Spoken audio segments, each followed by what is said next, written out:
Welcome to the Explainer.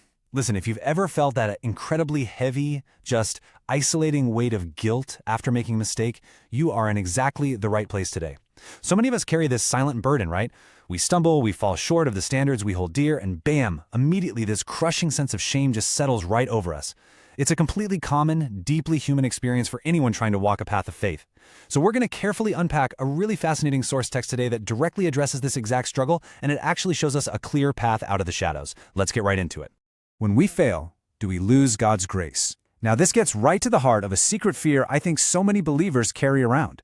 When we mess up, especially when we know better, there's this little voice that whispers, "You've crossed a line you can't uncross." We start worrying that our misstep, our sin, has permanently wrecked our relationship with God. We wonder, wait, did I just forfeit my standing entirely? It's a terrifying thought, honestly. But our source material today offers a profound and immensely comforting perspective on exactly what happens when we stumble. Section 1. Salvation versus inner joy. A paradigm shift. So, here is where we experience a massive shift in how we think about this. According to our source text, when you and I sin, we absolutely do not lose our salvation. That eternal security, it is fully intact. What we lose is our joy. And this is the absolutely crucial point. The foundation of the relationship isn't broken at all, but the experience of that relationship, the spiritual gladness, the lightness, the peace, that's what gets clouded over. We basically trade our inner joy for guilt. Understanding this distinction is literally the first step in finding relief. You haven't lost your salvation, you've just misplaced your joy. Section 2. David's blueprint. The path to forgiveness. To really understand how to get that joy back, we can actually look at a famous historical case study, David, over in Psalm 51. After a massive moral failure, notice how he begins his plea. "Have mercy upon me, O God, according to thy loving kindness, according unto the multitude of thy tender mercies, blot out my transgressions." Now, notice what he doesn't say here. He doesn't list his good deeds. He doesn't try to justify his actions based on his past resume, right? Instead, he immediately anchors his entire plea for forgiveness in God's character, specifically his loving kindness and his tender mercies. Our source text really emphasizes that forgiveness is available to us precisely because of his loving kindness, not because of anything we bring to the table. And then David asks to be washed thoroughly from his iniquity and cleansed from his sin. It's such a powerful visual metaphor. He's not asking for a quick dusting off. He's asking for a deep, penetrating wash. This highlights the incredible promise here, that our transgressions can literally be blotted out, gone.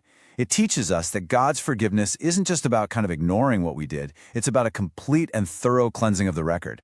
But here is where it gets very real.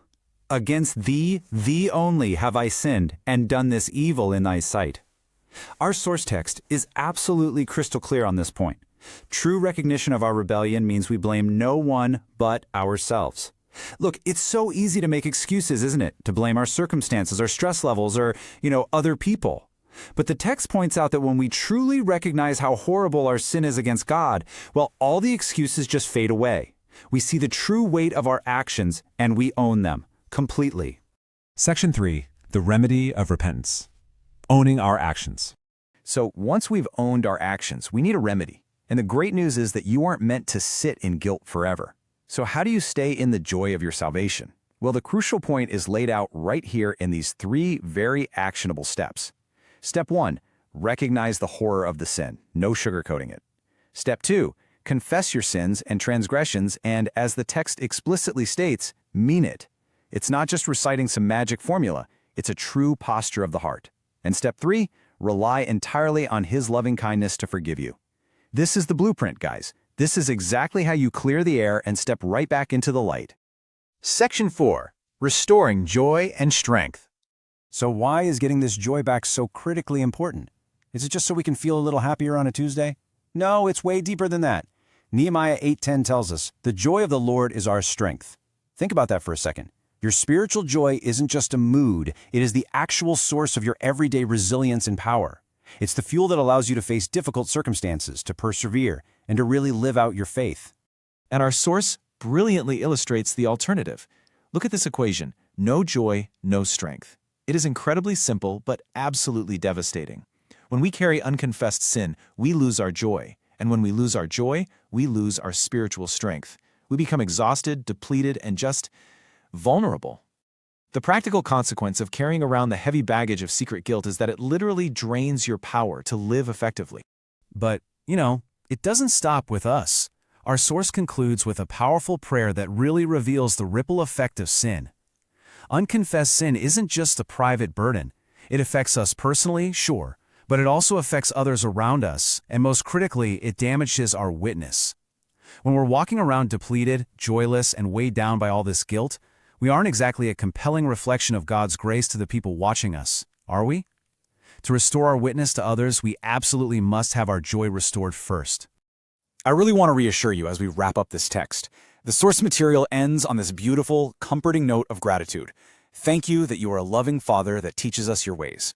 God is not some harsh taxmaster just waiting with a clipboard to tally up your failures. He is a loving Father. He wants to teach you. He is eager to forgive, to cleanse, and to restore the joy of your salvation rather than just simply punish you. He provides the remedy because he loves you. We've seen that restoring your joy gives you back your strength, but I want to leave you with this final thought. Who else will benefit when your joy is finally restored? Just think about your family, your friends, the people you work with. When you finally step out of the shadows of guilt, embrace repentance, and let God restore the deep, true joy of your salvation, your life becomes this incredibly powerful, radiant witness to the whole world around you. Your restored joy isn't just for you. It's a light for everyone else. Think about that as you go through your day.